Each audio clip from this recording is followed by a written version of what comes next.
شروع اللہ کا نام لے کر جو بڑا مہربان نہایت رحم والا ہے۔ الف لام را، یہ ایک پر نور کتاب ہے، اس کو ہم نے تم پر اس لیے نازل کیا ہے کہ تم لوگوں کو اندھیروں سے نکال کر روشنی کی طرف لے جاؤ، یعنی ان کے پروردگار کے حکم سے عزت والے خوبیوں والے مالک کے راستے کی طرف، یعنی اس اللہ کے راستے کی طرف کہ جو کچھ آسمانوں اور زمین میں ہے سب اسی کا ہے۔ اور ان کافروں کے لیے عذاب شدید کی وجہ سے تباہی اور بربادی مقدر ہے، جو آخرت کے مقابلے میں دنیاوی زندگی کو پسند کرتے اور لوگوں کو اللہ کے راستے سے روکتے اور اس میں کجی چاہتے ہیں۔ یہ لوگ بڑے دور کی گمراہی میں ہیں، اور ہم نے کوئی پیغمبر نہیں بھیجا مگر وہ اپنی قوم کی زبان بولتا تھا تاکہ انہیں احکام الہی کھول کھول کر بتا دے۔ پھر اللہ جسے چاہتا ہے گمراہ رہنے دیتا ہے اور جسے چاہتا ہے ہدایت دیتا ہے، اور وہ غالب ہے، حکمت والا ہے۔ اور ہم نے موسیٰ کو اپنی نشانیاں دے کر بھیجا کہ اپنی قوم کو تاریکیوں سے نکال کر روشنی میں لے جاؤ اور ان کو اللہ کے دن یاد دلاؤ، اور اس میں ان لوگوں کے لیے جو صابر و شاکر ہیں نشانیاں ہیں۔ اور جب موسیٰ نے اپنی قوم سے کہا کہ اللہ نے جو تم پر مہربانیاں کی ہیں ان کو یاد کرو، جبکہ اس نے تم کو فرعون کی قوم سے رہائی بخشی، وہ لوگ تمہیں برے برے عذاب دیتے تھے اور تمہارے بیٹوں کو مار ڈالتے تھے اور تمہاری لڑکیوں کو زندہ رہنے دیتے تھے، اور اس میں تمہارے پروردگار کی طرف سے بڑی آزمائش تھی۔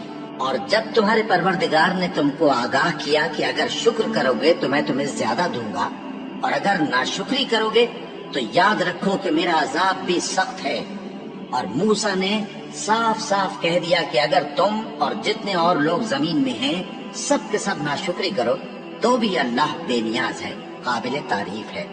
بھلا تم کو ان لوگوں کے حالات کی خبر نہیں پہنچی جو تم سے پہلے تھے، یعنی نوح اور عاد اور سمود کی قوم اور جو ان کے بعد تھے، جن کا علم اللہ کے سوا کسی کو نہیں۔ جب ان کے پاس ان کے پیغمبر نشانیاں لے کر آئے تو انہوں نے اپنے ہاتھ ان کے منہ پر رکھ دیے کہ خاموش رہو، اور کہنے لگے کہ ہم تو تمہاری رسالت کو تسلیم نہیں کرتے، اور جس چیز کی طرف تم ہمیں بلاتے ہو ہم کو اس میں بھاری شک ہے۔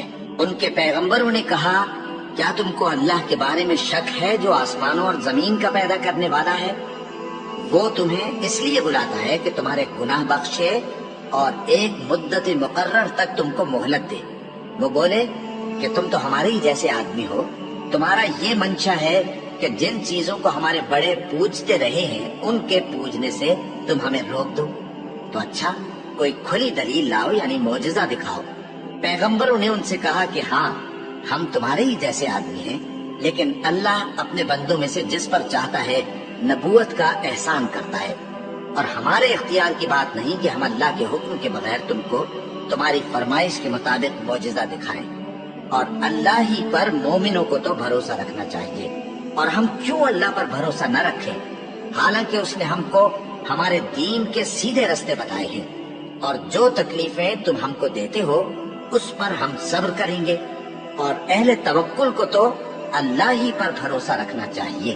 اور جو کافر تھے انہوں نے اپنے پیغمبروں سے کہا کہ یا تو ہم تم کو اپنے ملک سے باہر نکال دیں گے یا تم ہمارے مذہب میں واپس آ جاؤ۔ بس ان کے پروردگار نے ان کی طرف وحی بھیجی کہ ہم ظالموں کو ہلاک کر دیں گے اور ان کے بعد تم کو اس زمین میں آباد کر دیں گے۔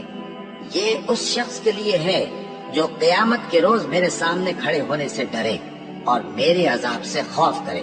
اور پیغمبروں نے اللہ سے فتح چاہی، اور ہر سرکش ضدی نامراد رہ گیا۔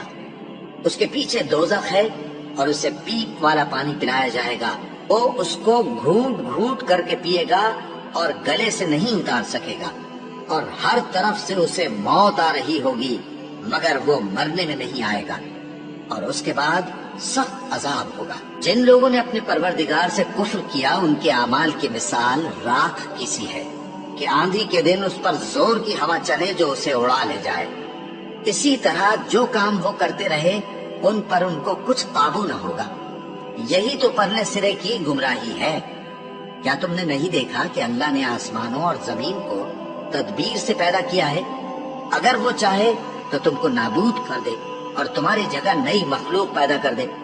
اور یہ اللہ کو کچھ بھی مشکل نہیں۔ اور قیامت کے دن سب لوگ اللہ کے سامنے کھڑے ہوں گے تو غریب پیروکار بڑے بن بیٹھنے والوں سے کہیں گے کہ ہم تو تمہارے پیرو تھے، کیا تم اللہ کا کچھ عذاب ہم پر سے دفع کر سکتے ہو؟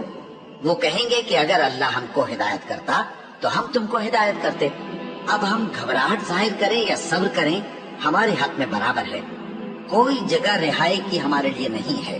اور جب حساب کتاب کا کام فیصل ہو چکے گا تو شیطان کہے گا جو وعدہ اللہ نے تم سے کیا تھا وہ تو سچا تھا، اور جو وعدہ میں نے تم سے کیا تھا وہ جھوٹا تھا، اور میرا تم پر کسی طرح کا زور نہیں تھا۔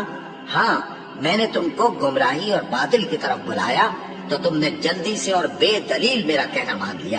تو آج مجھے ملامت نہ کرو، اپنے آپ ہی کو ملامت کرو۔ نہ میں تمہاری فریاد رسی کر سکتا ہوں اور نہ تم میری فریاد رسی کر سکتے ہو۔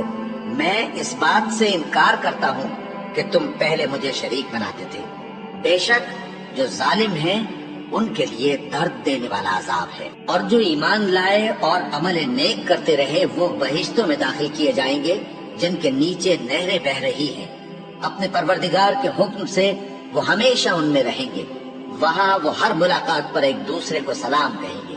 کیا تم نے نہیں دیکھا کہ اللہ نے کلمہ طیبہ کی کیسی مثال بیان فرمائی ہے؟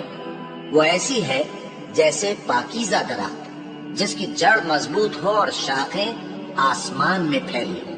وہ اپنے پروردگار کے حکم سے ہر موقع پر پھل لاتا ہو، اور اللہ لوگوں کے لیے مثالیں بیان فرماتا ہے تاکہ وہ نصیحت حاصل کریں۔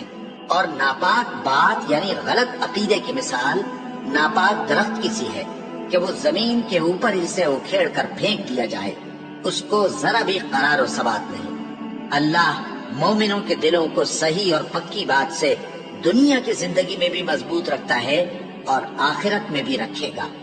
اور اللہ بے انصافوں کو گمراہ کر دیتا ہے، اور اللہ جو چاہتا ہے کرتا ہے۔ کیا تم نے ان لوگوں کو نہیں دیکھا جنہوں نے اللہ کے احسان کو ناشکری سے بدل دیا اور اپنی قوم کو تباہی کے گھر میں لا اتارا، یعنی دوزخ میں، کہ سب ناشکرے اس میں داخل ہوں گے اور وہ برا ٹھکانہ ہے۔ اور ان لوگوں نے اللہ کے شریک مقرر کیے کہ لوگوں کو اس کے رستے سے گمراہ کریں۔ کہہ دو کہ چند روز فائدے اٹھا لو، آخر کار تم کو دوزخ کی طرف لوٹ کر جانا ہے۔ اے پیغمبر، میرے مومن بندوں سے کہہ دو کہ نماز پڑھا کریں، اور اس دن کے آنے سے پیشتر جس میں نہ اعمال کا سودا ہوگا اور نہ دوستی کام آئے گی، ہمارے دیے ہوئے مال میں سے پوشیدہ اور علانیہ خرچ کرتے رہے۔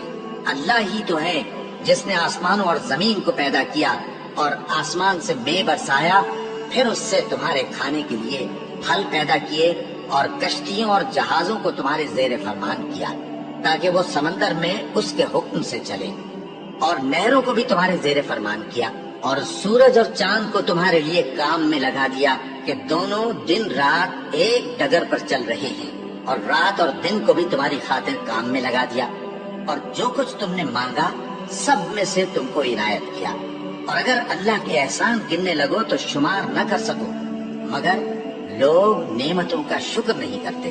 کچھ شک نہیں کہ انسان بڑا بے انصاف ہے، ناشکرا ہے۔ اور جب ابراہیم نے دعا کی کہ اے میرے پروردگار، اس شہر کو لوگوں کے لیے امن کی جگہ بنا دے، اور مجھے اور میری اولاد کو اس بات سے کہ بتوں کی پرستش کرنے لگے بچائے رکھیو۔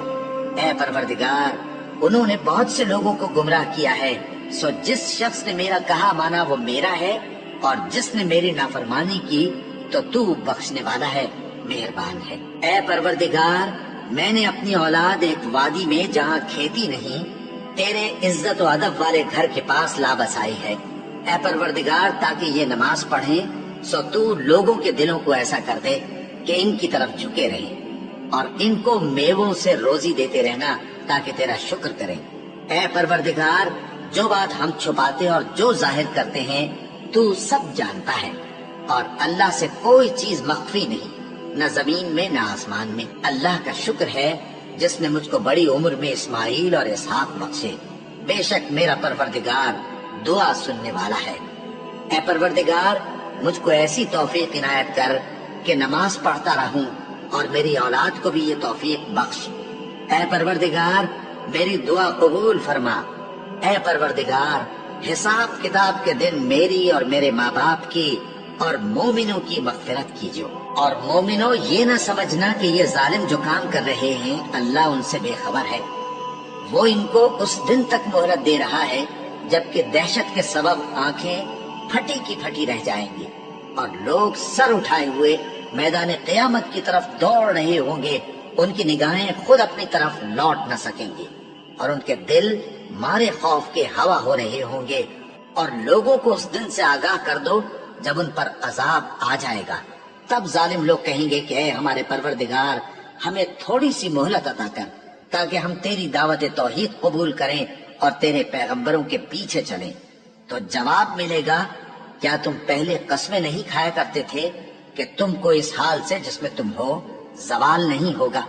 اور جو لوگ اپنے آپ پر ظلم کرتے تھے تم ان کے مکانوں میں رہتے تھے، اور تم پر ظاہر ہو چکا تھا کہ ہم نے ان لوگوں کے ساتھ کس طرح کا معاملہ کیا تھا، اور تمہارے سمجھانے کے لیے مثالیں بیان کر دی تھی۔ اور انہوں نے بڑی بڑی تدبیریں کی اور ان کی سب تدبیریں اللہ کے ہاں لکھی ہوئی ہیں۔ وہ تدبیریں ایسی غضب کی تھیں کہ ان سے پہاڑ بھی ٹل جائیں۔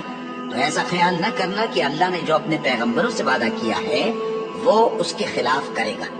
بے شک اللہ زبردست ہے، بدلہ لینے والا ہے۔ جس دن یہ زمین دوسری ہی زمین بنا دی جائے گی اور آسمان بھی بدل دیے جائیں گے اور سب لوگ اللہ کے سامنے نکل کھڑے ہوں گے، جو یکتا ہے بڑا زبردست ہے۔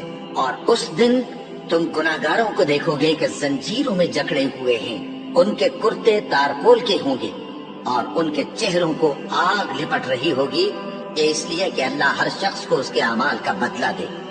بے شک اللہ جلد حساب لینے والا ہے۔ یہ قرآن لوگوں کے نام اللہ کا پیغام ہے تاکہ ان کو اس سے ڈرایا جائے اور تاکہ وہ جان لیں کہ وہی اکیلا معبود ہے، اور تاکہ اہل عقل نصیحت حاصل کریں۔